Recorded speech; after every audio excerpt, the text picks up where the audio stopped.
العربية نيوز، عنوان الحقيقة. دكتور رئيس جامعة الفيوم، ميدو جابر، اخوان مسلمين.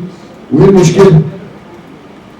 هو ابو تريكة اخوان مسلمين وسيد حفاظ اخوان مسلمين. يعني ايه المشكلة يعني؟ ما هو الناس كلها هناك اخوان مسلمين. ما دام ما بيرميش قنبلة، ما دام ما بيعطلش قطر، ما عندناش مشكلة معاه.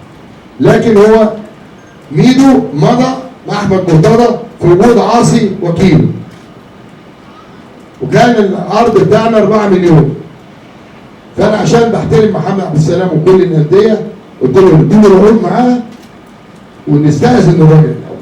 اعتقد مضوا في مكتب قاصي الزمالك. كلمت محمد بيه عبد السلام قال لي ما عنديش مشكله، خلاص الاهلي دخل في الصفقه، خلاها 6، قلت له خلاها 8، خلاها 10، قلت له طب ما نخليها 12 واخده. محمد عبد السلام قال كلمه اعتقد عمرو الجنيني شاهد عليها.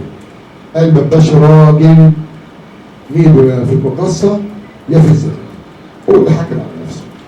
لما قالوا لي 12 مليون قلت بس شكرا. هديه مني للنادي الاهلي.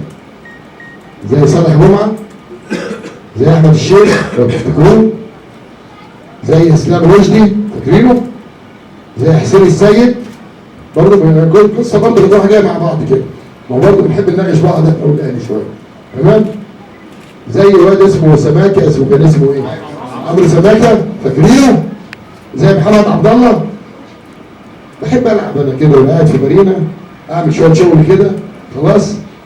وانا حابب ده والنادي الاهلي حابب